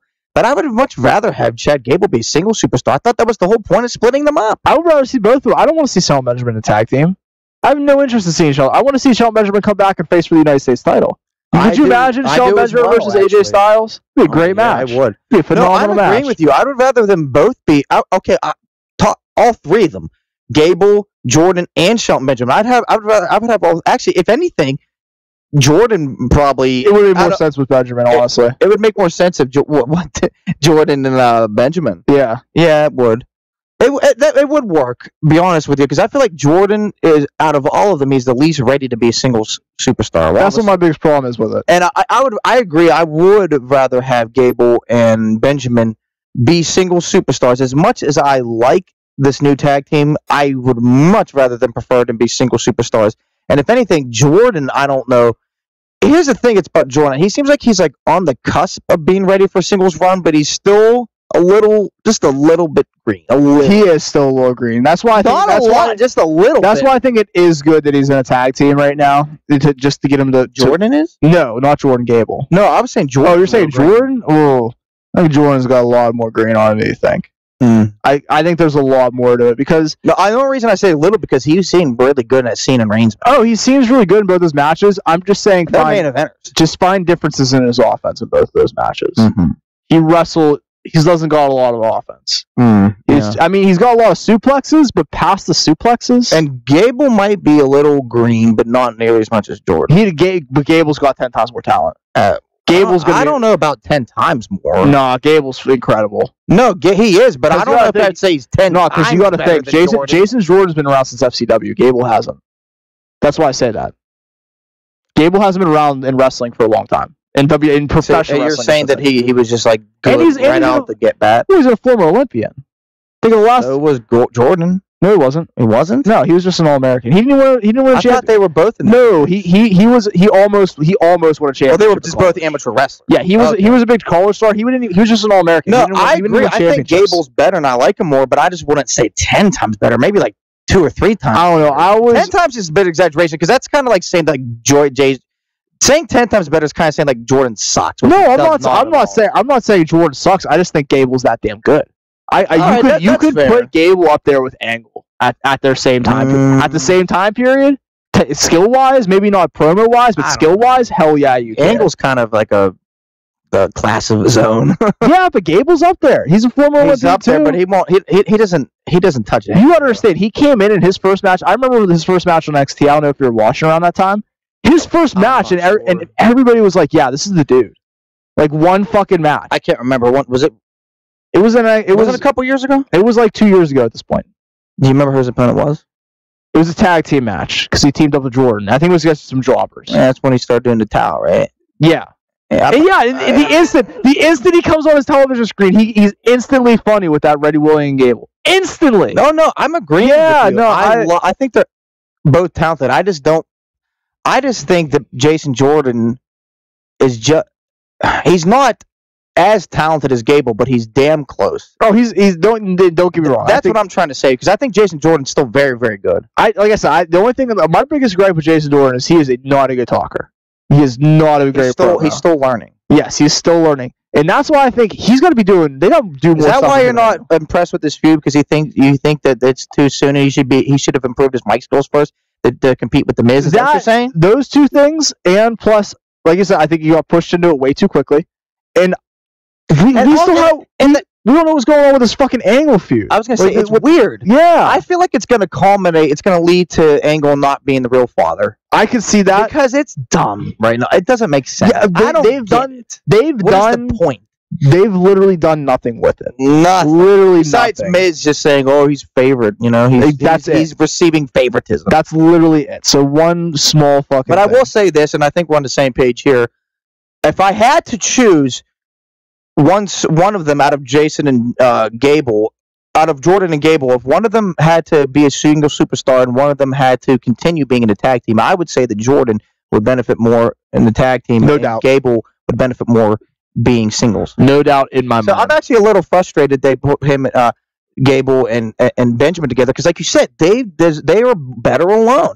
But maybe it won't last long. Maybe this is just like to reintroduce Benjamin to the fans that might not be familiar with him because he has been gone for 7 years. Oh, do not be shocked if Benjamin turns on him. You would be shocked? No, I'm not. I would not be shocked at all. I think that's what it should lead to. Yeah. Have the team go for a little bit, and then him turn on him, and then that match is going to be money. They kind of already teased it because remember when they first paired him up, like he was like, "What?" Yeah, he was like, and it was Gable that was like, "Yeah, let's fucking do it." That match won't. Well, I mean, it could headline the pay-per-view, even though it won't, but it'll be one of the best matches of the pay-per-view. Oh, no doubt. Tell me that match that won't be money and will probably be the best match of whatever SmackDown pay-per-view they decide to book that match. No doubt. If they don't. Honestly, I could see it happening at Hell in a Cell. It would be silly not to book that match. No, that's too soon. I would say you think that's too soon? It's too soon, yeah. You want to because Hell in a Cell is like 2 weeks away, man.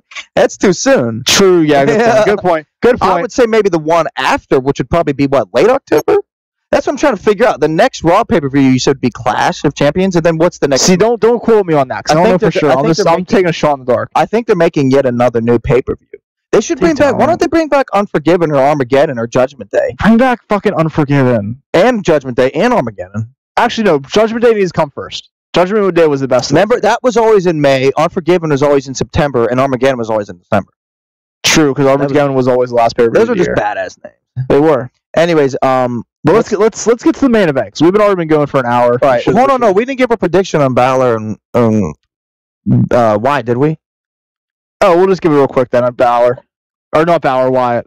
Yeah, I'm gonna go with Wyatt too. He needs it. Yeah, I hope that they if he gets the victory, they should capitalize on. And then I'm taking Miz too in the championship match. Fuck, it's a tough one. It's not time yet. Miz got to stay champion. Yeah, but is Miz? He's the most credible champion. Is he away for a little bit to spend time with Maurice? No, not yet. No, he just got her pregnant. Right? And they just got her pregnant. She's got at least 3 more months on television. Did he get the Miz pregnant too? No, dude, I'm calling it. It's going to be the Angle. It's not going to be Miz. Ain't going to be the father. It's going to be Bo Dallas. Is going to be the father. Yeah, I'm calling it. No. Curtis Alex is going to be the father because the kid's going to come out with that really fucking weird bald patch. Hilarious. The way Bo Dallas dresses cracks me up. Oh my god! With his gold jacket, you want to talk fingerless gloves. You want to talk about going wanksta? Yeah, my boy Bo Dallas went wanksta. I'm sorry. Well, okay. It's like who's more wanksta, him, Enzo, or who's the Ellsworth. James Ellsworth? Yeah. Well, Ellsworth, obviously, but all right. What else did I say? Yeah, they can't change too many titles, and because the Miz Taraj is present. And I don't think Jordan's ready yet. I'm also going to go with the Miz. Well, it's the only one we disagreed on so far. Enzo and no Polo. What? I chose Polo. You chose Elias. Oh yeah. But now we just got one more match left. Well, yeah, you talked about titles being changed. Well, how many matches? This is 8 or 9. 1, 2, 3. Counting the kickoff. 6, 7, 8. Okay. But you know what, Matt? You talked about titles changing hands. Jesus, I don't know what to do. If Braun fucking Strowman does not walk out of the Staples Center as WWE Universal Champion, I'm burning down the corporate headquarters. I'm driving to fucking Connecticut tonight. With what car? I'll steal a goddamn. I'm going to jail anyway. I'm stealing a fucking car. You know me, my old buddy Ben. We used to fucking talk about doing that for years. The first time we talked about doing it was when Randy Orton beat Chris Benoit because I was so pissed. If this, I love Lesnar. Don't get me wrong. I love Lesnar. He's coming around. He's coming around to me again. That's good to hear. But there is not a more over wrestler in the fucking world. I don't care what promotion. I don't care what division. I don't care male or female. There is not a harder person in wrestling than Braun Strowman. I don't know how anybody can be a fan of WWE or Raw right now and Strowman not be your favorite. I don't know either. Get it. There's something mentally wrong with you. Legitimately. Raw! This isn't Raw or Braun. I hear both. It doesn't matter. You just gotta just close enough. I love it, dude. He needs to fucking win. There is here's my concern though. Lesnar hasn't got the upper hand at all, like you were saying. Doesn't need it. This is a different case. There has not been a man on WWE television the likes of Braun Strowman, except for when the Big Show first came, and maybe and of course Andre. When he came as Paul White, exactly, in that cage match, and even Big Show then wasn't as dominant as Braun Strowman is fucking right now. You know, remember? You know, it's funny how they keep comparing Braun Strowman to Lesnar's rookie year because that's the only other case that's remotely comparable. Yeah. No, that's a very good comparison. And by the way, I still think to this day he was the only rookie that won the title in his rookie year that deserved it. Was Orton rookie year? Technically, no, because he had broken off from Evolution at that point. No, he was still with Evolution when he won the title. But that wasn't his rookie year. The rookie year means the year he debuted, right? Yeah, that's what I'm saying. I don't know. No, his rookie year was 2002. Okay, you're right. He actually did. You're right. Here's a fun fact for all you guys didn't notice. Cena, Lesnar, and Orton all started the same year in 2002. Same with Shelton Benjamin. It's a good fact. He was down there too. Yeah, he was down there also. Yeah, probably the greatest class of all time. Here's what else is funny. Did you know that Lesnar and Orton debuted before Cena by a number of months? And who would have thought that Cena would be the one that would be the? Do you know they both started after WrestleMania that year, and then Cena came in the summer? So I just think that's interesting. That's all. You can thank Kurt Angle for that one too. Mm-hmm. 2002, looking back, was a great year. It was a great year in wrestling. SmackDown was on fucking fire. 2002 was one of my favorite years in wrestling. Fucking John Cena was walking around with B squared. This shit was hysterical. That's when I kind of liked Cena because he cracked me up. No, he sucked at that point. But that's the oh my god, it was going back. I went back. There was fucking hilarious. No, I'm not even joking. There was a kick like a year and a half ago where I went back and watched 2002 SmackDown on the network, and his promos, he would come out with B squared, and it would be like, oh my god, he was white trash as it possibly gets. It was bad. That was like the only time I kind of liked him, and then when he became face, I'm like, fuck him. Actually, no, I still hated him as a heel because when he fucked with Eddie Guerrero, his car pissed me off.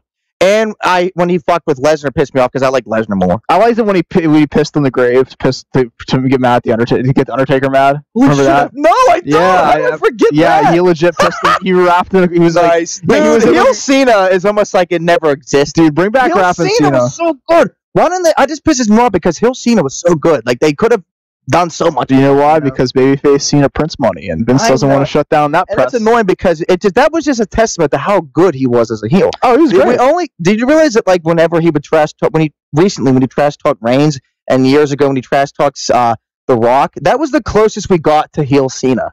Yeah, you know what I mean. Maybe a little bit with Punk. When he was edgy. He was blurring the lines a little bit with Punk too. When Cena is edgy, it's fucking entertaining. Then like, I love all of you. God bless America. You know what I mean? Oh, you don't like the Hulk Hogan shit. You don't like Super American John Cena?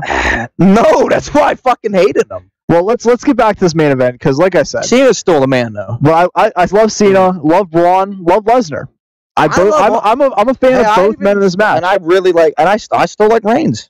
And you could even argue that Lesnar doesn't kind of need this win. His title reign as of late, ever since the Goldberg stuff, been a little shaky. Well, here's the thing, though. When his match against Joe was his last one-on-one title defense, and he was dominant.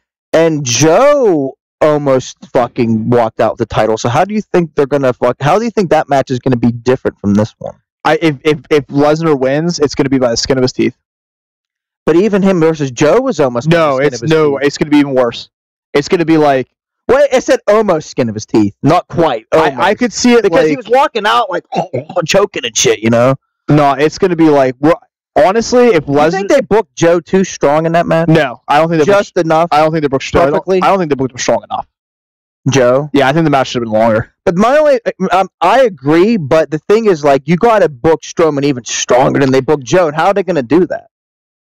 I think this is going to be. You know what? You think it's going to be stronger than Joe, but not quite as strong as Goldberg? I think this is going to be and in between. I think this is the first time in history we see Brock Lesnar quit because he can't continue. I think that Strowman's going to beat him down so bad. Like total KO? Like how he did to Orton? That would be a great finish. Lesnar just can't continue. Well, maybe that's how they should. So that way you don't pin Lesnar. You still make him look like a badass, but you would make Strowman look like the baddest man on the planet. Yeah. Well, it's funny. That's funny you said that because I think going back, it's probably even recorded on an old podcast episode when we were talking about the Great Balls of Fire pay-per-view with him and Joe. I think I said that they should have done that with Joe. Like Lesnar couldn't finish the match, but I'm actually glad they didn't go that route because they actually can and maybe should go that route now with Strowman. And this is the only person that would legitimately make sense for. I agree 100%. And I actually think they should go that route because that way Lesnar won't have to get pinned, but it'll make Strowman be the fucking dominant guy. It's gonna be like I don't even watch the show, but I'm gonna compare it to this, some like Game of Thrones shit, like legitimately, like a king versus a king. You know, like I'm gonna fucking storm your castle, take your fucking shit, take your throne, and I'm just gonna leave you in a pile of your own fucking waste. Yes. You remember how Lesnar would always say, and I think he said at the scene a few years ago at SummerSlam when he won the championship, he's like, "I'm gonna leave John Cena in a pile of piss, vomit, and blood." Except it'd be more cool because it would be Strowman saying, "I'm gonna leave him in a pile of piss, vomit, and blood. Run, give me pizza." It's gonna be fucking good, and they should do it. It's gonna be great. So no clean pinfall, just like have it so Lesnar can't continue. Heyman throws in the towel. Perfect finish. What do you think? Yeah, because then you can start to do some tension between Heyman and Lesnar. Do it, dude. Yes, I like it. So wait, we just fucking figured out how this match should end. Strowman needs to win, and ladies and gentlemen, if this happens, you heard it here first. That's all I'm saying, because that sounds like something they could do. I actually did tell my buddies, and you might be a part of this, but I don't know if I can do it yet, because I had to look at my financial situation. I said if Strowman wins, I was going to get this whole Strowman show. You did say that, yeah. But I don't know if I can promise it, just because my financial situation is kind of fucked right now. But I would understand. When I have the money, how about if he wins, when I have the money, I'll get them. I mean, like maybe it could be some Christmas gifts. Listen, you're the one that's saying it. I didn't say shit about a t-shirt. It's all right. Well, I want to, but I might have to. You might have to wait like a couple months. All right, you heard it here first, folks.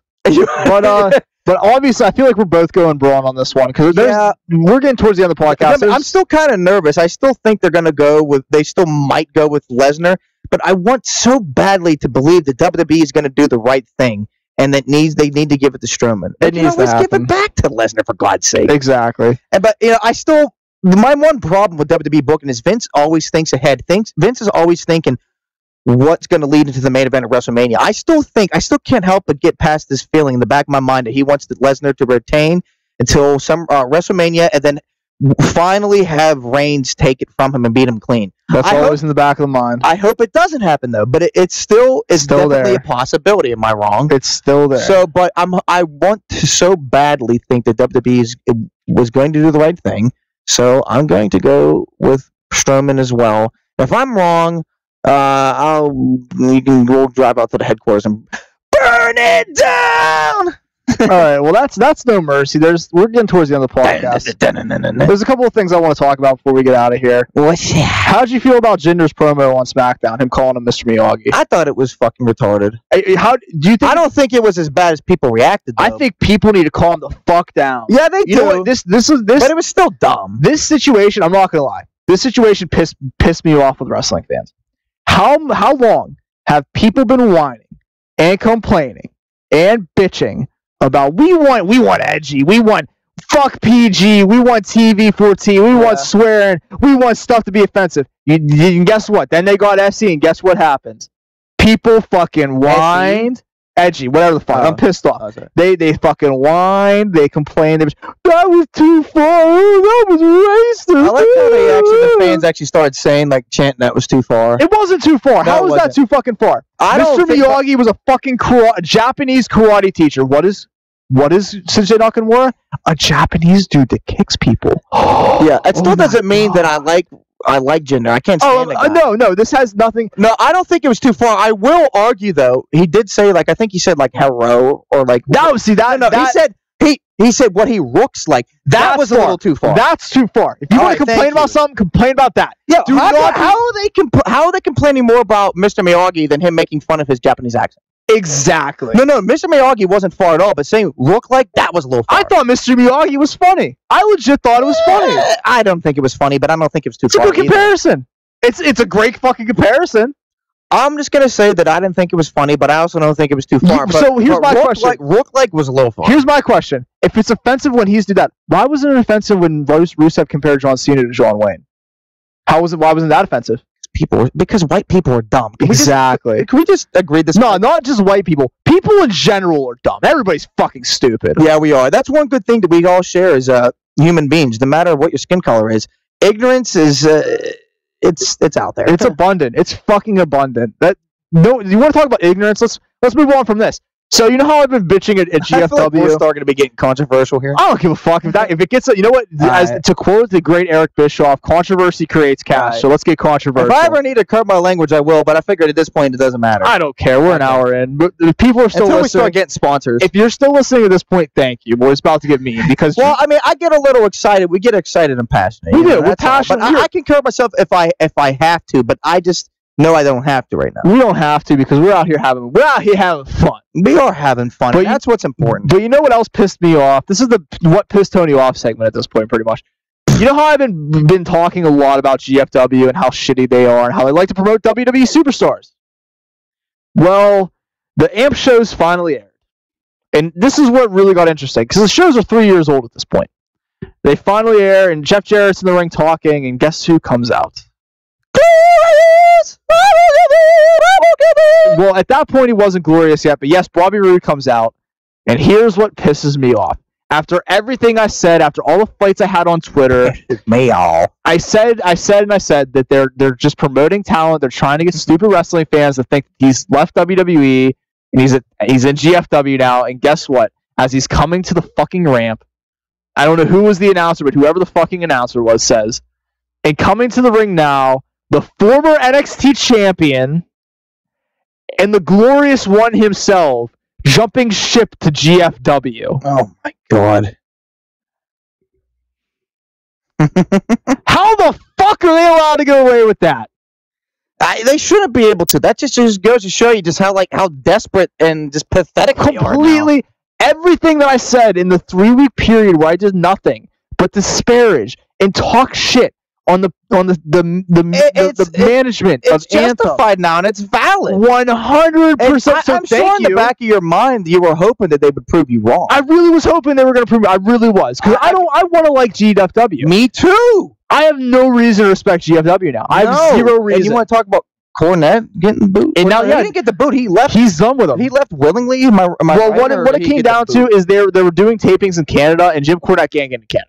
He's kicked out of Canada. All these drug deals. I'm getting out. No, he used to get in bar fights up there with rowdy fans of Canada. So didn't he just try explaining to them that it was fake and they just like understood, or was it? I guess it was not back then. You couldn't tell people. You serious? You couldn't tell people it was fake. He would have got killed. That's true. It's man. the 80s. That's true, man. So yeah, even like I heard the Dudley Boys were getting fights because fans thought it was like real. Honestly, that even the '90s was still. Yeah, it didn't start till the mid 2000s. That shit really didn't start till then. That's true, bro. But I thought wrestling was real till I was like 12. So he told him, I can't come to Canada to do your tapings. And he's like, why am I telling you this? I'm just not going to make any of your tapings. I don't feel like doing shit full time. So Jim Cornette's gone. There's another star gone from your show. Right. There you go. So at this point, I'm officially saying it. Fuck GFW. I don't care if you're a fan of it. We'll get to that. We're going to get to that. We'll talk. What's our time? Oh, we're good on it. We're over at this point, so I don't care. Okay. But that's gonna be our last topic. We're gonna finish on that. But so I'm saying fuck GFW. I don't think I'm gonna even talk about the company anymore. Not until they go under. Yeah, at this point, I'll be surprised if they survive till the end of the year. I'll be absolutely shocked because, and they only got 3 months left to do that. Eli Drake's not a credible champion. Sorry, he's not. Even though it's a shame because he's got my name. Yeah, no, yeah, he's ruining your name. Eli Drake, but so is that fucking dumb rapper. Actually, I don't know. I don't listen to him. At least he's making money. Yeah, actually, I don't know if he's good or not. I've never listened to the Drake. I'm not gonna lie. I'll listen to old Drake. Is he all right? Yeah, I'll listen to old Drake. No, not his newer stuff, but I'll listen to his older stuff. Before him, it was Drake from Drake and Josh. He was cool. But actually, I like that show. I'm not gonna lie. I like Nickelodeon. But you got old Nickelodeon. But Eli Drake's your champion. Eddie Edwards is probably your most legitimate wrestler, and he's a champion in a different company right now. That's how little you book him. What Noah. He was the first Noah, whatever their championship is. Like it's the GHC championship. I don't. What the company Noah? Yeah, it's the number 2 company. Who's the in Japan. GFW champion right now? Eli Drake. Oh yeah, it's right. Duh. Sorry. And then Bobby Lashley's Who did he win it from? It was vacated, right? It was the vacated title from. Isn't that fucking moron coming back, Patron? And then the storyline was supposed to be him versus Jarrett, but Jeff Jarrett's gone now, so they can't do that. Dear Lord. So they have their biggest stars right now are all in WWE, either all in WWE or Johnny Impact, which I like Johnny Mundo, but the name, oh my god, dumbest name possible. The name, and he's not a guy you're going to be able to build a company on. I'm sorry, he's not. At this point, though, maybe because they're so like down in the dumps. I just don't think if that's what you want to go to. Though, GFW is like so bad right now. Like, I mean, even though I haven't seen it, I'm just taking your word for it. They're probably so bad, and just everything I read on the internet, they're so bad right now that at this point, Mondo, Morrison, Impact, Nitro, whatever the fuck you want to call him. What's his real last name? What's his call Hennigan. Hennigan? Yeah, John Hennigan. No wonder, because it sounds like Hennig kind of. I would at this point, at their current state, you probably could build a company on them. I don't know. Maybe. Who would even care? Like exactly. Who cares at this point? But there's already talks of Anthem getting ready to sell. So, but I want to get off. Do you think that would mean finally the Hardys can be broken again? I hope so. If the rumor about WWE buying I want them to go back to so bad. The backlog of shit. Yeah, honestly, I'm not gonna lie. If the Hardys were still in TNA, whatever, I'm calling it TNA. Fuck you. I would still be watching it. So they made it. The last year was like it was made for me because of him and like them and McIntyre, and they're now in WWE. Yeah, I like how the Hardys and McIntyre both came in WrestleMania weekend, and I was there. It's fucking awesome. Yeah, that was pretty crazy. I'm trying to go next year too to New Orleans. So yeah, save up, bro. Yeah, hey, you can go. Take the bio. Think about it. No, I'm not spending. I'm spending that money on the podcast. That's going to improve the shit around here, so we look even more professional. All right, and sound even more. Because I need to get. Then just never go to WrestleMania. Then you know what? I'll go when they invite me. I'll go when they invite me. They, yeah. But speaking of they, the Rosenberg guy. no. Just speaking of they, with they being WWE. Oh, okay. I was gonna say I don't want to talk about that again. No, we're gonna talk about this. Is gonna be the last topic of the day, and this is a very interesting one. Daniel Bryan. Yes, probably my favorite. Top 5 wrestlers all time. Oh yeah, you can make that argument. He's still pretty much my favorite, and he hasn't even been active in like 3 years. Well, that might change. That might change. Who's boobs? What is that? I don't know. Fucking clickbait. It's not even fucking wrestling. It's clickbait shit. I hate that fucking. Drake's talking about something you can't even see, but there's some weird shit on. There's been talks. Joe Koff had an interview this week. If you don't know who Joe Koff is, he's the CEO. He's a CEO of Ring of Honor. Oh, okay. So he's the main man of Ring of Honor. Wait, his name is Joe Koff. Joe. Yes. Okay. Yes. But he had an interview, and the first question they asked you is, would you welcome Daniel Bryan, or Bryan Danielson, as you know, Indies, back to Ring of Honor? And his answer was, are you fucking crazy? Hell yeah, I would. Yeah, why would you not? That's a question? Fuck yeah. Oh my god, dude. Like, I would definitely dedicate more to watching that shit, like, if he was back. Well, here's what makes they would, like, be put on the back on the map, like, more than ever if he came back. Well, here's what makes that... They could probably compete with WWE. Wherever Daniel Bryan goes, on, like, Japan, Ring of Honor, they could probably legitimately compete with WWE at that point, because that's how big Daniel Bryan's name is. Well, see, that's the thing with Daniel Bryan. See, he went on to actually retweet that article and say, well, this is an interesting read, which is a very interesting read. But that's not the only thing Daniel Bryan was doing on Twitter this week. He did like a Q&A with fans, and they asked them, who would you like to wrestle outside of WWE? You know what his answer was? I wouldn't mind tapping out the entire Bullet Club. Oh, yeah. Where does the Bullet Club reside? Ring of Honor and New Japan. Ring of Honor. And New Japan. Now, also with that news, Nikki Bella a couple weeks ago, said in an interview with Inside the Ring. Nikki or Brie? Nikki. Okay. I'll get to Brie in a second, because Brie has some stuff going on too. But Nikki gave an interview with Inside the Ropes. Wait, do they have that baby yet? Yes. Oh, how long ago was that? That was a couple months ago. Okay. Yeah, that was a couple. All months right, ago. I'm sorry, I'm out of the loop. Yeah, you're way. I out of the loop on forgot. that. They mentioned it on television. All right, I forgot. Okay. But back to Nikki. She was having an interview, and she mentioned that Daniel was wrestling. He was getting ready for a return, and he wants to wrestle in the worst way. I think WWE is gonna be pissed or try to beg him to stay. Well, I would think that they would beg him to stay. Well, here's the thing with that. WWE has blocked footage of Nikki with Brie and Brian training. They've blocked that footage from coming out. They will not allow Total Bellas to release footage of Brian in the ring. Fuck them, dude. Why? I understand WWE, especially after the Punk thing and the Dr. Ormond thing or whatever. I can understand WWE being like very anal? What's a better word? Very cautious about wanting to pass people for the concussion tests. I get it. They got a reputation to withhold, but so many people want to see Daniel Bryan wrestling, and you got to fucking. And he had 3 other doctors saying that he was cleared. You got to think that those doctors, not out of all of them, like they have to know what they're talking about. And you're going to tell me 3 highly rated doctors are wrong?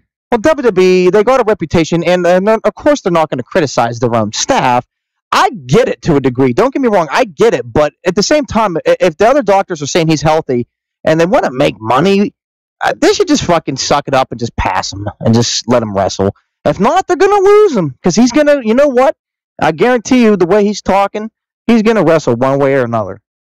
Yeah. Well, another one of his comments was, the question was, on a scale of 1 to 10, how badly do you really want to return to the ring? And he said 11 or higher. Fucking awesome. So it's gonna be wrestling is in his blood. He doesn't know how to do anything else. That's why he's fucking amazing. I actually lost a little bit of respect for Punk just because he's like, fuck wrestling, I'm done with it, man. Yeah, I lost a raw respect for Punk for that. I still honestly. love. I'm glad he got his ass kicked in the UFC. I still like Phillip Brooks, but he's kind of a dick. Nah, honestly, if he came back, it'd be cool to see him back. But if he never came back, it wouldn't hurt me. I kind of agree, but Daniel Bryan, like it's in his blood. He's passionate. He wakes up every day and he operates on wrestling. He doesn't know what the fuck he's doing. Something's wrong if he's not wrestling. He wakes up and he's like, I'm not wrestling today. What the fuck is wrong? He needs to get in that ring. I'm man enough to legitimately admit I cried when he retired on Raw. I legitimately cried. Well, dude, I cried when Edge retired too. I told Edge to his face I cried. He said, I got a lot of grown men tell me that. It was awesome. But like, I didn't cry when Punk left. I was like, why would you? Because because he left like a bitch. It wasn't official.